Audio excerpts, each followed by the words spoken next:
629 খ্রিস্টাব্দ, অষ্টম হিজরি। আরব মরুর বুক চিরে মুসাফির চলেছেন একাকী। মক্কা ও মদিনার মধ্যবর্তী বিশাল মরু অঞ্চলটি খুবই ভয়ঙ্কর, যে কোনো মুহূর্তে বিপদের সম্ভাবনা। একে তো মরুভূমির স্বাভাবিক রুক্ষতা, তার উপর আবার লুটেরাদের কবলে পড়ে সর্বস্ব খোয়াবার আশঙ্কা। এজন্য একাকী সফর করতে কেউ সাহস করত না। লোকেরা দল বেঁধে এ পথে যাতায়াত করত, কিন্তু এ মুসাফির কিছুটা ব্যতিক্রম। তিনি একাকী চলছেন উন্নত জাতের ক্ষিপ্রগতির অশ্বপৃষ্ঠে। অশ্বের জিনের সাথে তার বরমুটি বাঁধা, কোটি দেশে ঝুলানো তরবারি, হাতে বর্ষা। প্রাচীনকালে পুরুষেরা দৈহিক দিক দিয়ে উঁচু লম্বা প্রশস্ত বুক এবং ভারী শরীর বিশিষ্ট ছিল। এ নিঃসঙ্গ পুরুষ মুসাফিরও তাদের মতোই, তবে তার অশ্বপৃষ্ঠে বসার ভঙ্গি বলেছিল তিনি একজন বীর যোদ্ধা, কোনো সাধারণ ব্যক্তি নন। লুটেরারা হামলা করতে পারে এমন কোনো আশঙ্কাই তার চেহারা দেখে মনে হচ্ছিল না। তার মধ্যে এতটুকু ভীতিও ছিল না যে তার ঘোড়াটি লুট হয়ে যেতে পারে আর তাকে পায়ে হেঁটেই অবশিষ্ট পথ অতিক্রম করতে হবে। তার চেহারাতে একটি অস্বাভাবিক অবস্থা ওঠানামা করেছিল। তিনি ছিলেন চিন্তাযুক্ত, মনে হয় অতীতের স্মৃতি আউড়িয়ে ফিরছিলেন অথবা কিছু স্মৃতি ভুলে যাবার আপ্রাণ চেষ্টা করছিলেন। ইতিমধ্যে মুসাফির একটি পাহাড়ের পাদদেশে এসে পৌঁছান। তাকে বহনকারী অশ্বটি পাহাড় বেয়ে উপরে উঠতে থাকে। একটু অগ্রসর হয়ে আবার সমতল পথ শুরু হয়। এখানে এসে আরোহী আসমকা ঘোড়ার লাগাম টেনে ধরেন এবং ঘোড়া পশ্চাৎমুখী করেন। অশ্বপৃষ্ঠে বসেই তিনি পিছনে ফিরে তাকান। পিছনে ফেলে আসা মক্কা দেখাই ছিল তার উদ্দেশ্য, কিন্তু মক্কা দেখা যায় না। অনেক পূর্বেই দূরের মেঘের আড়ালে সে নিজেকে আড়াল করে ফেলেছিল। আবু সুলাইমান, পেছনে ফেরো না, মক্কার কথা একদম ভুলে যাও। তুমি তো একজন বীর যোদ্ধা, নিজেকে দুভাগে কেটে ভাগ করে দিও না। তোমার সিদ্ধান্তের ওপর অটল থাকো। তোমার অভিষ্ট লক্ষ্য এখন মদিনা। এ ধরনের আওয়াজ যেন তার কর্ণে আসতে থাকে বারবার। তিনি মক্কার দিক থেকে দৃষ্টি ঘুরিয়ে নেন, অশ্বকে মদিনামুখী করেন। যথা নিয়মে অশ্বের বাগে হালকা ঝাঁকি দেন। অশ্বটিও ট্রেনিং প্রাপ্ত। প্রভুর ইশারা পাওয়া মাত্রই সে বিদ্যুৎ গতিতে ছুটতে আরম্ভ করে। মুসাফিরের বয়স 43, কিন্তু বয়সের তুলনায় তাকে বেশ যুবক দেখাচ্ছিল। তার পুত্রের নাম সুলাইমান, বাবার নাম ওয়ালিদ। তবে খালিদ বিন ওয়ালিদের চেয়ে আবু সুলাইমান ডাকটা তার নিকট বেশি প্রিয় ছিল। তার জানা ছিল না যে ইতিহাস তাকে খালিদ বিন ওয়ালিদ নামে মনে রাখবে এবং এই নামটি ইসলামের গৌরব গাথা অনুপ্রেরণার উৎসে রূপান্তরিত হবে। তখনও তিনি মুসলমান হননি। ইতিমধ্যে ছোটোখাটো হামলাসহ উহুদ এবং খন্দকের দুটি বড় যুদ্ধে তিনি মুসলমানদের বিরুদ্ধে অস্ত্র ধারণ করেছেন। যুদ্ধ করেছেন বীর বিক্রমে, অপূর্ব রণকৌশলে। 610 খ্রিস্টাব্দে যখন নবী করিম সাল্লাল্লাহু আলাইহি ওয়াসাল্লামের উপর সর্বপ্রথম ওহী নাজিল হয়, তখন তার বয়স ছিল মাত্র 24 বছর। দুরন্ত ডান পিঠে এক যুবক, যৌবনের আভা সমগ্র দেহে প্রতিভাত। তখনই তিনি নিজ গোত্র বনু মখজুমের সামরিক বাহিনীর সর্বাধিনায়কে নিযুক্ত হন। কুরাইশদের অন্যান্য সম্ভ্রান্ত গোত্রসমূহের মধ্যে বনু মখজুম অন্যতম ছিল। কুরাইশদের প্রতিরক্ষা ব্যবস্থাপনা এই গোত্রের উপরেই ন্যস্ত ছিল। কুরাইশরা হযরত খালিদের পিতা ওয়ালিদের কথা মেনে চলত। 24 বছর বয়সী খালিদ স্বীয় যোগ্যতা ও দক্ষতা বলে বাবার মতো কুরাইশ জাতির শ্রদ্ধা ও আস্থা হাসিল করেন। কিন্তু এই বিরাট সামাজিক মর্যাদা ও সম্মানের প্রতি ভ্রুক্ষেপ না করে বরং তা চিরতরে বিসর্জন দিয়ে খালিদ আজ মদিনার পানে ছুটে চলছেন। দীর্ঘ পথ অতিক্রমকালে কখনো তার মনে হতো একটি অদৃশ্য শক্তি যেন পশ্চাৎ থেকে তাকে টেনে ধরেছে। যখন এই শক্তির উপস্থিতি তার অনুভূত হতো তখন তিনি ঘাড় ফিরিয়ে পশ্চাতে তাকাতেন, কিন্তু তৎক্ষণাৎ যেন আরেকটি আওয়াজ তিনি শুনতে পান, খালিদ, পশ্চাতে নয়, সম্মুখে তাকাও। মনে রেখো, যদিও তুমি ওলীদের পুত্র, কিন্তু এখন সে মৃত। এখন তুমি সুলাইমানের পিতা, আর সে বেঁচে আছে। তার স্মৃতিতে দুটি নাম ভেসে ওঠে, এক মুহাম্মদ সাল্লাল্লাহু আলাইহি সাল্লাম, যিনি এক নতুন মতাদর্শের সূচনা করেছেন, দুই ওয়ালিদ, যে একদিকে তার পিতা এবং অপরদিকে মুহাম্মদ সাল্লাল্লাহু আলাইহি সাল্লাম ও তার নব আদর্শের কঠোর দুশমন ছিল। পিতা এই বৈরিতা খালিদের দায়িত্বে অর্পণ করে মারা যায়। খালিদের ঘোড়াটি দূরে পানির কূপ দেখে সেদিকে যেতে থাকে। তিনি ঘোড়ার গমন পথে দৃষ্টি দিয়ে জায়গাটি পর্যবেক্ষণ করেন। বৃত্তকায় একটি এলাকায় কিছু খেজুর গাছ আর বিক্ষিপ্ত কতক সরু কাণ্ড তার নজরে পড়ে। সব মিলিয়ে এটি একটি ছোট ঝোপ ছিল। ঘোড়ার গতি ছিল সেই দিকেই। খরজুর বাগানে পৌঁছে খালিদ ঘোড়া থেকে নেমে মাথার পাগড়ি খুলে কূপের কাছে হাঁটু গেড়ে বসে পড়েন। অঞ্জলি ভরে পানি মাথায় দেন, দু চার ঝাপটা নাকে মুখেও দেন। তৃষ্ণার্ত ঘোড়াটি তৃপ্ত হয়ে পানি পান করে। খালিদ ও ঝর্ণা থেকে পানি পান করেন। তারপর অশ্বপৃষ্ঠ থেকে গদি নামিয়ে রাখেন। গদির সাথে বাঁধা ক্ষুদ্র কার্পেটটিও খুলে বড় বৃক্ষ তলে বিছিয়ে তার উপর শুয়ে পড়েন। তিনি ক্লান্ত শরীরে একটু ঘুমাতে চেষ্টা করলেন, কিন্তু পারলেন না। অতীতের মুহূর্তগুলো একের পর এক তার স্মৃতিতে উপস্থিত হতে থাকে। কেবল চোখেই বন্ধ করে রইলেন, ঘুম এলো না একটু। 7 বছর পূর্বের একটি ঘটনা তার স্মৃতির পটে ভেসে ওঠে। তার গোত্রের লোকেরা মুহাম্মদ সাল্লাল্লাহু আলাইহি সাল্লামকে হত্যা করার নীল নকশা এঁকেছিল। এ পরিকল্পনা প্রণয়নে অগ্রণী ভূমিকা তার পিতার। 622 খ্রিস্টাব্দে গভীর রজনী কুরাইশরা আল্লাহর রাসূল সাল্লাল্লাহু আলাইহি সাল্লামকে ঘুমন্ত অবস্থায় হত্যার জন্য কিছু লোক নিয়োগ করে। এ সময় তার বয়স 27। তিনিও রাসূল হত্যার ষড়যন্ত্রে শরিক ছিলেন বটে, কিন্তু হত্যাকারীদের মধ্যে ছিলেন না। সুদীর্ঘ 7 বছর পূর্বের বিগত রজনীটির কথা গতকালের রাতের ন্যায় তার মনে জেগে আছে। তিনি এ হত্যাকাণ্ডের প্রতি এক দিক থেকে সন্তুষ্ট থাকলেও অপর দিক থেকে ছিলেন অত্যন্ত নাখোশ।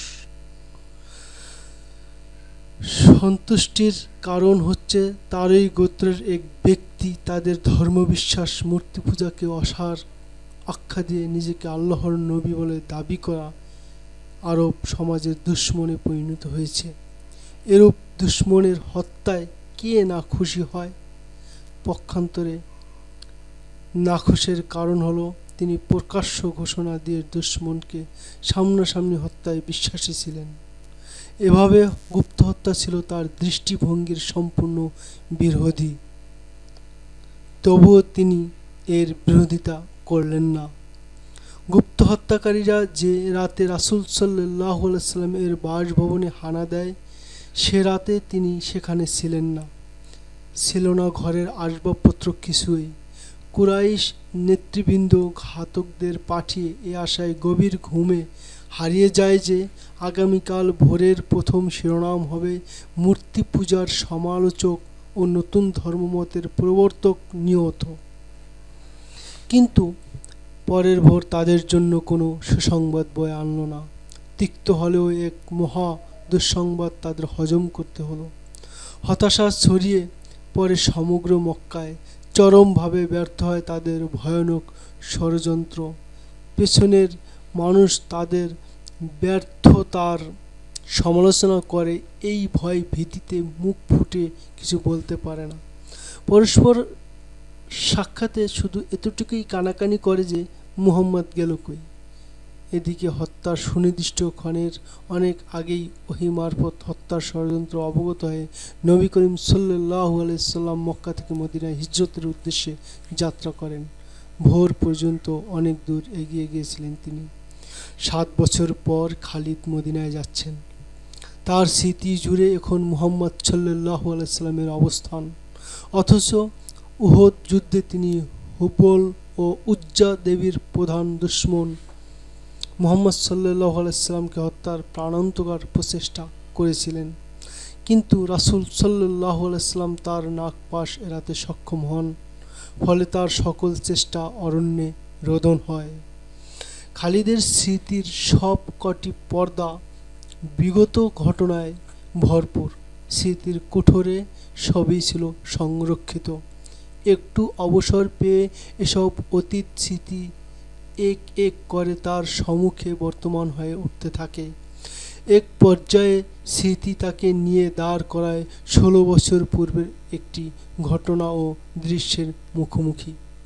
তার স্পষ্ট মনে পড়ে 613 খ্রিস্টাব্দের এক দুপুরবেলা নবী করিম সাল্লাল্লাহু আলাইহি সাল্লাম কুরাইশ নেতৃবৃন্দকে তার বাসভবনে এক ভূরিভোজের দাওয়াত দেন।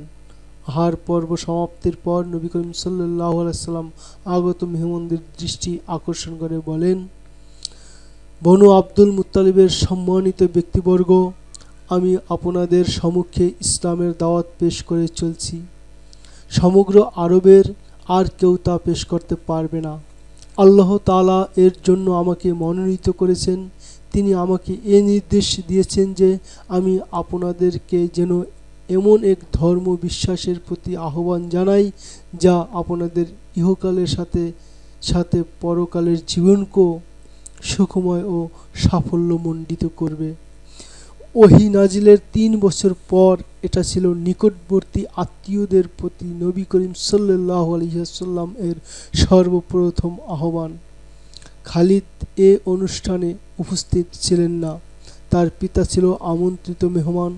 পিতাই তাকে তাচ্ছিল্য করে বলেছিল যে আব্দুল মুত্তালিবের পুত্র মুহাম্মদ দাবি করছে যে সে নাকি আল্লাহর প্রেরিত নবী। আমরা স্বীকার করি যে আব্দুল মুত্তালিব ছিলেন কুরাইশদের একজন প্রভাবশালী নেতা। নিঃসন্দেহে মুহাম্মদ কুলীন বংশের সন্তান, কিন্তু তাই বলে নবুয়তের দাবি এই বংশের লোক করবে কেন? হুবল ও উজ্জার কসম, আমার বংশের মান মর্যাদা কারো থেকে কম নয়। নবুয়তের দাবি করে কেউ আমাদের চেয়ে উচ্চ মর্যাদার অধিকারী হবে, এটা কিছুতেই সম্ভব নয়। আপনি তাকে কি বললেন? খালিদ জিজ্ঞেস করলেন।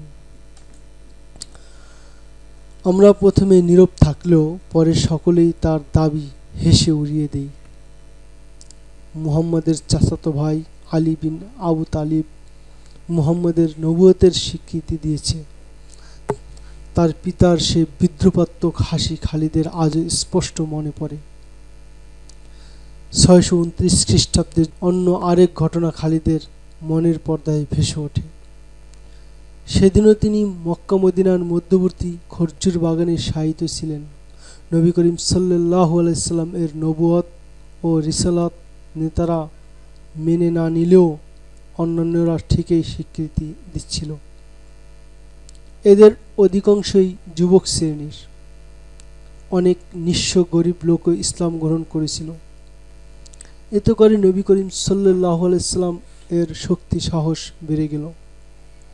ইসলামের পূর্ব যুগে আরব জাতি এক আল্লাহকে মেনে নিলেও অগণিত মূর্তির পূজাও করত। পুরুষরূপী মূর্তিগুলোকে দেব আর নারীরূপী মূর্তিগুলোকে দেবী হিসেবে মানা হতো এবং তাদেরকে আল্লাহর পুত্র কন্যা মনে করা হতো। মুহাম্মদ সাল্লাল্লাহু আলাইহি সাল্লামের প্রচারিত ইসলামের ক্রমোন্নীত দেখে কুরাইশরা ক্রোধে ফেটে পড়ে। ইসলামের বিরুদ্ধে সোচ্চার হয়ে ওঠে। মুসলমানদের বেঁচে থাকার অধিকার নস্যাৎ করার প্রস্তুতি নেয়। হযরত খালিদের এ কথাও মনে পড়ে যে তিনি আল্লাহর নবী সাল্লাল্লাহু আলাইহি সাল্লামকে মক্কার অলি গলি এবং হাটে বাজারে মানুষ সমবেত করে ইসলামের দাওয়াত দিতে এবং একথা বলতে শুনেছেন যে প্রতিমা তাদের কোনো উপকার করতে পারে না এবং অপকারও করতে পারে না। ইবাদতের উপযুক্ত একমাত্র আল্লাহ তাআলা, তিনি এক অদ্বিতীয়, তার কোনো শরিক নেই, কাউকে তিনি তার ইবাদতের মাধ্যমও বানাননি। নবী করিম সাল্লাল্লাহু আলাইহি সাল্লামের বিরোধিতায় নেতৃত্ব দিচ্ছিল কুরাইশদের 4 নেতা। 1. খালিদের পিতা ওয়ালিদ। 2. রাসূল সাল্লাল্লাহু আলাইহি সাল্লাম এর আপন চাচা আবু লাহাব। 3. আবু সুফিয়ান ও খালিদের চাচাতো ভাই আবুল হাকাম তথা আবু জেহেল। মুসলমানদের প্রতি অত্যাচার নিপীড়নের কুখ্যাত রেকর্ডটি এই পাপিষ্ঠেরই দখলে ছিল। ইসলাম বিদ্বেষ ও মুসলিম নিধনে তার পাষণ্ডতা সবাইকে ছাড়িয়ে গিয়েছিল। ফলে মুসলমানরা তার নাম রাখে আবু জেহেল। এই নামটি এত প্রসার লাভ করে যে মানুষের হৃদয় থেকে তার আসল নামটি মুছে যায়। সবচেয়ে বিস্ময়কর ব্যাপার হলো, এই উঁচু লম্বা মোটা তাজা এবং লৌহ মানব লোকটি ইতিহাসে আবু জেহেল নামেই কুখ্যাত। অতীতের এই স্মৃতিগুলো তাকে ব্যতিব্যস্ত করে তুলছিল। হয়তোবা ভিতরে ভিতরে খালিদ অনুশোচনায় দগ্ধ হচ্ছিলেন। কুরাইশরা কয়েকবার রাসূলের গৃহে অপবিত্র মলমূত্র ছুঁড়ে মারে। যেখানেই কোনো মুসলমান দাওয়াতি কাজ করত, সেখানেই কুরাইশরা উপস্থিত হয়ে হৈ হুল্লোড় করে দিত, বেয়াদবি ও হট্টগোল করে আল্লাহর নবী সাল্লাল্লাহু আলাইহি সাল্লামকেও কষ্ট দিত। খালিদ এ ব্যাপারে পূর্ণ আশাবাদী ছিলেন যে তার পিতা মুহাম্মদ সাল্লাল্লাহু আলাইহি সাল্লাম এর প্রতি এ ধরনের কোনো ধৃষ্টতাপূর্ণ আচরণ করেননি। সর্বোচ্চ ভূমিকা তার এই ছিল যে সে দুবার কুরাইশদের 3-4 নেতাকে নিয়ে নবী সাল্লাল্লাহু আলাইহি সাল্লামের চাচা আবু তালেবের কাছে গিয়ে তাকে এই মর্মে সাবধান করে যে তিনি যেন আপন ভাতিজাকে প্রতিমার সমালোচনা এবং ইসলামের দাওয়াত থেকে বারণ করেন, নতুবা সে কারো হাতে মারা যেতে পারে। আবু তালেব দুবারেই তাদেরকে ফিরিয়ে দেন, তাদের দাবি আমলে নেননি। খালিদের স্মরণ হয়ে যায় তার পিতার ত্যাগ ও কুরবানির কথা। আম্মারা নামে তার এক সুদর্শন টগবগে যুবক ভাই ছিল। সে ছিল যেমনি মেধাবী তেমনি শৌখিন। ওলীদ তার সোনার ছেলে আম্মারাকে 2 কুরাইশ নেতার হাতে সমর্পণ করে বলল, একে মুহাম্মাদের চাচা আবু তালিবের নিকটে নিয়ে গিয়ে বলো, ওলীদের পুত্রটি দিয়ে গেলাম, তার পরিবর্তে মুহাম্মদকে আমাদের জিম্মায় ছেড়ে দিন। সেদিন খালিদ তার পিতার সিদ্ধান্তের কথা শুনে ভীষণ ঘাবড়ে যান এবং যখন তার ভাই আম্মারা 2 কুরাইশ নেতার সঙ্গে চলে যায়, তখন তিনি নির্জনে গিয়ে খুব ক্রোধন করেছিলেন। আবু তালেব 2 নেতা আম্মারাকে রাসূলে খোদা সাল্লাল্লাহু আলাইহি সাল্লামের চাচা আবু তালেবের সম্মুখে উপস্থিত করে বলে, এই যুবককে নিশ্চয়ই তুমি চেনো, এ আম্মারা বিন ওয়ালিদ।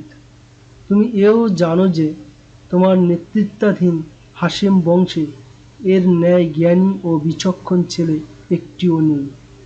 একে সারা জীবনের জন্য তোমার হাতে তুলে দিতে এসেছি। পুত্র হিসেবে গ্রহণ করলে সে আজীবন তোমার বাধ্য হয়ে থাকবে, আর গোলাম হিসেবে গ্রহণ করলেও সে তোমার জন্য জীবন উৎসর্গ করতেও কুণ্ঠিত হবে না। কিন্তু আগে বলো, তোমরা তাকে কেন আমার হাতে তুলে দিচ্ছ? আবু তালেব উৎসুক হয়ে জানতে চান। মাখজুম গোত্রের মায়েরা কি সন্তান নিলাম দেওয়া শুরু করেছে? বলো, এর বদলে কত দাম চাও? তার বদলে তোমার ভাতিজাকে দিয়ে দাও, এক নেতা বলে ওঠে। নিঃসন্দেহে তোমার ভাতিজা কলঙ্কের কারণ হয়ে দাঁড়িয়েছে। সে তোমার পিতৃপুরুষের ধর্ম পরিত্যাগ করে নতুন ধর্মের প্রচার শুরু করেছে। দেখছো না, সে গোত্রের মধ্যে দ্বন্দ্ব সৃষ্টি করে পরস্পরকে দুশমনে পরিণত করছে। ভাতিজাকে নিয়ে তোমরা কি করবে জানতে চাইলেন আবু তালেব। দ্বিতীয় নেতা জবাব দিল, আমরা মুহাম্মদকে হত্যা করব। এটা অবিচার কিংবা কোনোরূপ অন্যায় হবে না, কেননা ভাতিজার বদলে আমরা তোমাকে নিজেদের সন্তান দিচ্ছি। এটা খুবই অসঙ্গত প্রস্তাব। আবু তালিব বললেন, তোমরা আমার ভাতিজাকে নিয়ে কতল করবে আর আমি তোমাদের সন্তান লালন পালন করব, অর্থাৎ তার পিছনে খরচ করব এবং তার সুন্দর জীবন গড়ে দেব? তোমরা আমার কাছে কেমন অযৌক্তিক প্রস্তাব নিয়ে এসেছো? সম্মানের সাথে আমি তোমাদের বিদায় দিচ্ছি। খালিদ দুই নেতার ভাইকে ফিরে আসতে দেখে এবং এই বিনিময়ে প্রস্তাব গ্রাহ্য না হওয়ায় তিনি সেদিন মনে মনে বড় খুশি হয়েছিলেন। মুহাম্মদকে তুমি কি মনে করেছো আবু সুলাইমান? খালিদের ভিতর থেকে একটি প্রশ্ন উদয় হয়। তিনি চিন্তার রাজ্য থেকেই মাথা নাড়ান এবং মনে মনে বলেন, কিছুই নয়। এটা ধ্রুব সত্য যে মুহাম্মদ সাল্লাল্লাহু আলাইহি সাল্লামের শরীরে প্রচুর শক্তি আছে, কিন্তু তাই বলে রুকানা বিন আবদে ইয়াজিদের ন্যায় বাহাদুরকে উঁচু করে আছাড় দেওয়ার জন্য দৈহিক শক্তিই কখনো যথেষ্টই নয়। রুকানা নবী করিম সাল্লাল্লাহু আলাইহি সাল্লামের চাচার নাম। সে তখনও অমুসলিম। বাহাদুর হিসেবে তার খ্যাতি ছিল সমগ্র আরব জুড়ে। বিভিন্ন সময় বহু বীর বাহাদুর তাকে চ্যালেঞ্জ করেছে, কিন্তু কেউ তার সামনে এসে টিকতে পারেনি। প্রত্যেককে দুর্ধপোষ্য শিশুর ন্যায় পাজাকালা করে এমন আছাড় মারে যে তারা আর সোজা হয়ে দাঁড়াতে পারেনি। লড়াই মারামারিই ছিল তার পেশা। খালিদের পরিষ্কার মনে আছে যে একদিন মুসলিম বিদ্বেষ ৩-৪ জন লোক রোকানাকে খুব পানহার করিয়ে বলে যে, তোমার ভাতিজা কারো কথা শোনে না, কাউকে মানে না, সে কাউকে ভয়ও করে না, ইসলামের প্রচার প্রসার থেকে নিবৃত্তও হয় না, মানুষ তার কথার জাদুতে ফেঁসে যাচ্ছে, তাকে একটু শায়েস্তা করতে পারবে? তোমরা আমার হাতে তার হাড় গোড় চূর্ণ বিচূর্ণ করাতে চাও? রোকানার চেহারাটা কিছুটা বিকৃত করে অহংকার স্বরে লোকদেরকে বলল, তাকে আমার মোকাবিলায় এনে দাও তো। সে আমার নাম শোনা মাত্রই মক্কা থেকে পালিয়ে যাবে। না না, তার সাথে লড়াই করা আমি নিজের জন্য দুর্নামের কারণ মনে করি। রুকানা প্ররোচকদের কথায় সাড়া দেয় না। মূলত সে কাউকে নিজের তুল্য বলে স্বীকার করত না। রুকানাকে রাজি করাতে না পেরে মুসলিম বিদ্বেষীরা হয়ে যায়, কিন্তু তাই বলে আশা ত্যাগ করে না। যে কোনো উপায়ই হোক রুকানার হাতে রাসূল সাল্লাল্লাহু আলাইহি সাল্লামকে পরাজিত করে তাকে শায়েস্তা করতে বদ্ধপরিকর। মক্কার ইহুদিরা ছিল নবী করিম সাল্লাল্লাহু আলাইহি সাল্লামের ভয়ানক দুশমন, কিন্তু তারা কখনো প্রকাশ্যে দুশমনি করত না। ভিতরে ভিতরে কুরাইশদের বিভক্তি ও তাদের মধ্যে বৈরিতা সৃষ্টি করতে চাইত। তাদের কানে এ খবর পৌঁছে যায় যে কুরাইশদের কিছু লোক রাসূল সাল্লাল্লাহু আলাইহি সাল্লামের সাথে কুস্তি লড়তে রুকানাকে প্ররোচিত করছে, কিন্তু সে সম্মত হচ্ছে না। কিছুদিন পর এক রাতে মক্কার এক গলি দিয়ে রুকানা যাচ্ছিল। তার পাশ দিয়ে অপূর্ব সুন্দরী এক ষোড়শী কন্যা অতিক্রম করে। জ্যোৎস্না রাতে মেয়েটি রুকানাকে চেনে এবং মুচকি হাসি দেয়। রুকানা ছিল বর্বর। সে নিজেও থেমে যায় এবং মেয়েটিও পথ আগলে দাঁড়ায়। তোমার জানা নেই কোনো নারী পুরুষের দিকে চেয়ে মুচকি হাসলে তার অর্থ কী দাঁড়ায়? রুকানা বাহাদুর তাকে প্রশ্ন করে, বলে, কে তুমি সুন্দরী? তোমার পরিচয় কি?